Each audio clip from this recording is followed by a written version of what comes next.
Hello, नमस्कार. Thumbnail बघून तर तुम्हाला हे नक्कीच कळलं असेल की गावी निघाले होते मी लग्न अटेंड करण्यासाठी. आता हा सगळा प्लॅन लास्ट मोमेंटला ठरल्यामुळे माझी एवढी धावपळ चालली होती. मी रात्रीच्या 12 वाजता पॅकिंग करत होते, कारण दुसऱ्या दिवशी गावी जायचं होतं मला. दुसऱ्या दिवशी ऑफिस मधून निघून दुपारीच गावी निघणार होतो आम्ही, त्यामुळे मला रात्रीच सगळी पॅकिंग संपवायची होती. आणि गावी जायचं असेल आणि त्यातून लग्न अटेंड करायचं असेल तर तुम्हाला तर माहितीये आपल्या लेडीजचं काय असतं. कुठली साडी नेसू, कुठली साडी घेऊ, या गोंधळातच 1-1.5 तास माझा वाया गेला. एवढा वेळ लावून मी बॅग भरली, पण त्या साड्या पुढे नेसल्या की नाही हे तुम्हाला कळेलच. आणि मी निघाली होते दुपारीच मानसरोवरला जाण्यासाठी, कारण तिथून आम्ही डायरेक्ट गावी जाण्यासाठी निघणार होतो. तिकडे पोहोचल्यानंतर सगळेजण ऑलरेडी रेडी होते. लगेचच गाडीत बसलो आणि निघालो, कारण रात्री झोपण्याच्या आधी आम्हाला घरी पोहोचायचं होतं. आमच्या बरोबर लहान मुलं सुद्धा होती म्हणून. सगळी बच्चे कंपनी पाठी बसली होती आणि मग आम्ही निघालो. प्रवास सुरू झाला. आता सध्या एवढी छान हिरवळ आहे आणि एवढं छान वातावरण आहे की प्रवासाचा अजिबातच कंटाळा येत नाही. पाऊस नसला तरी क्लायमेट एवढं छान आणि मस्त थंडगार वाटत होतं आणि बाहेरचं एवढी हिरवळ सगळं काही छान वाटत होतं. त्यामुळे प्रवास करायला अजिबात कंटाळा आला नाही. आणि शिवाय गावी जाण्याची आणि लग्न अटेंड करण्याची एवढी एक्साइटमेंट होती की अजिबात कंटाळा आला नाही. आणि तुम्हाला सगळ्यांना जर का ह्या हायवे वरतून प्रवास केला असेल तर माहिती झालं असेल, एवढी सगळी रस्त्यात कामं केलेली आहेत आणि मिसिंग लिंक मुळे तर अजिबातच असं वाटत नाही की आपण एवढा लांबचा प्रवास केलेला आहे. खूप जास्त वेळ वाचतो आणि कमी वेळेत आपण लवकरात लवकर घरी पोहोचतो. शिवाय घाट, खराब रस्ते या सगळ्याचा त्रास होतच नाही. त्यामुळे आता साताऱ्याला जाणं खूपच जास्त. तुम्ही पण या हायवे वरून प्रवास केला असेल तर तुम्हाला सुद्धा हा अनुभव आला असेल आणि अजिबात असं वाटत नाही की आपण प्रवास करतोय. इतके छान रस्ते आणि इतकं छान सुखसोयी झालेल्या आहेत. मला आठवतं लहानपणी अगदी रात्रभर घाटातून वगैरे प्रवास करायचा, एवढं जास्त थकून जायचो. आता तसं अजिबात वाटत नाही. आणि सगळ्यात महत्वाची गोष्ट ती म्हणजे या सगळ्यामुळे वेळ खूप जास्त वाचतो. आपल्याला जेव्हा जॉब आणि सगळं काही एकाच वेळी सगळ्या गोष्टी आपल्याला ऍडजस्ट करायच्या असतात, तेव्हा वेळ वाचवणं खूप जास्त महत्वाचं असतं. आणि त्यामुळे मुंबईकरांना ही खूप आनंदाची गोष्ट आहे की आता वेळ खूप वाचतोय आणि प्रवास खूप छान आणि मस्त. त्यानंतर आम्ही थांबलो जेवणासाठी, कारण घरी जायला लेट होणार होता आणि त्याच्यानंतर कधी जेवणार. एकदाच पुसायचं. किती वेळा पुसणार तुम्ही? शेंगदाण्याची जास्त पण नाही. शेंगदाण्याची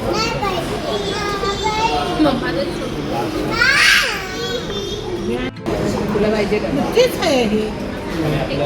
त्याच्यात लसूण जास्त थोडी वाईवरून चेंज होणाऱ्या रस्त्याच्या शेवटी आम्ही जेवायला थांबलो होतो, जिकडून पुढे जास्त हॉटेलचा ऑप्शन नव्हता आणि आम्हाला जेवण सुद्धा घ्यायचं होतं. लहान मुलं होती सोबत आणि घरी गेल्यानंतर कधी बनवणार जेवणार, म्हणून मग इथेच जेवून. हे हॉटेल हायवेला ऑलमोस्ट लास्टला येतं. अभिरुची नावाचं हॉटेल आहे आणि खूप छान मस्त लाईट जेवण होतं, अगदी घरच्या छानपैकी जेवण करून घेतलं आणि मग पुन्हा एकदा पुढच्या प्रवासाला सुरुवात केली. संध्याकाळचं वातावरण इतकं छान झालं होतं, चंद्र इतका छान दिसत होता आणि खरं सांगू मुंबईपेक्षा गावच्या रस्त्यांवरती प्रवास करायला खूप भारी वाटतं.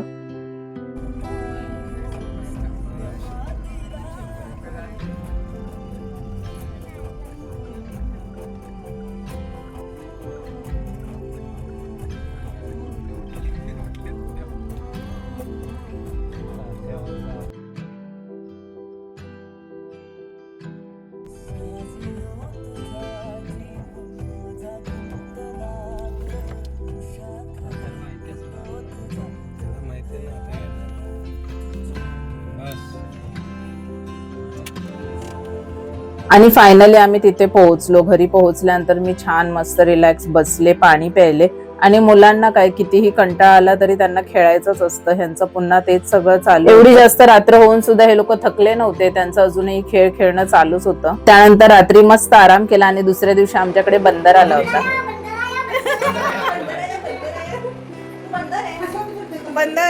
दुपारी पाणीपुरीचा प्लॅन केला, पण लाईट गेल्यामुळे पुढचं मी काही शूट करू शकले नाही आणि फायनली मेहंदीचा प्रोग्राम चालू झाला.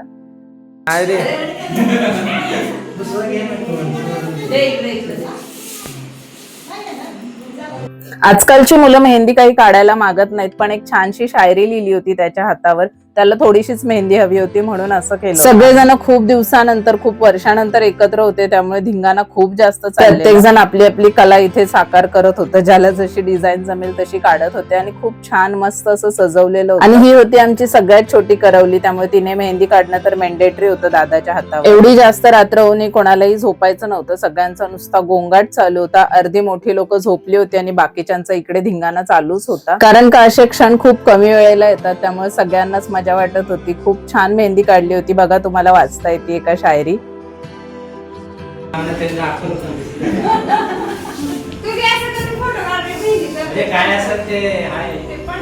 काय असेल ते आहे नीट वाच रे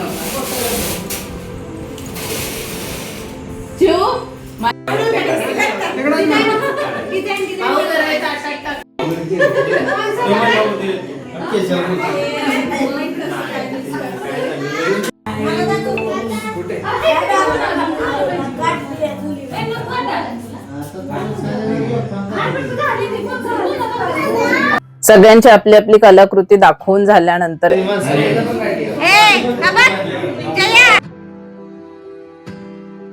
फोटो काढायचा, चेहऱ्याचा फोटो काढायचा, बस नाव लिहायचं, हेच आहे बस.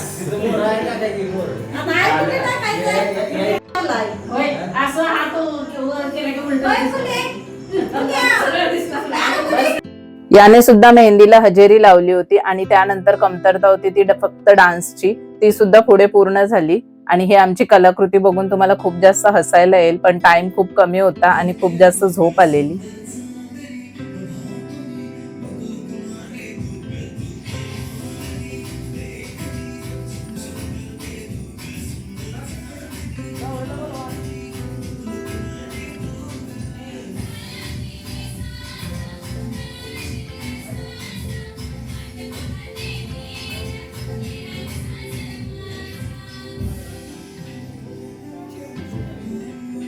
आणि हे काही आमच्या घरातले टॅलेंटेड डान्सर, त्यांनी आपली आपली कलाकृती सगळीकडे सादर केली आणि खूप छान डान्स केला होता हिने. हिचा डान्स बघून, दीदीचा डान्स बघून अयांशला सुद्धा उत्साह आला आणि त्याने सुद्धा खूप छान डान्स केला. आजचा दिवस असाच संपला. आत्ताशी फक्त एकच फंक्शन झालंय आणि तेही मेहंदीचं. पुढे खूप जास्त मजा येणार आहे, कारण लग्नाचे सगळ्या फंक्शनचे मी व्हिडिओ शूट करणार आहे, त्यामुळे सगळे व्हिडिओज तुम्ही नक्की बघा.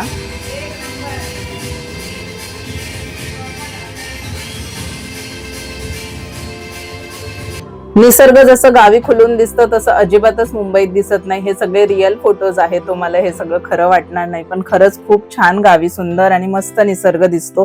भाऊ ज्या कामासाठी आला होता ते सुद्धा त्याने केलं, कलम करायचे होते त्याला, ते करून घेतलं. चला तर मग आजचा व्लॉग तुम्हाला कसा वाटला हे कमेंट करून नक्की सांगा आणि पुढचे सगळे फंक्शन्स बघण्यासाठी चॅनलला नक्की सबस्क्राईब करा. भेटूयात नेक्स्ट व्लॉग मध्ये. बाय.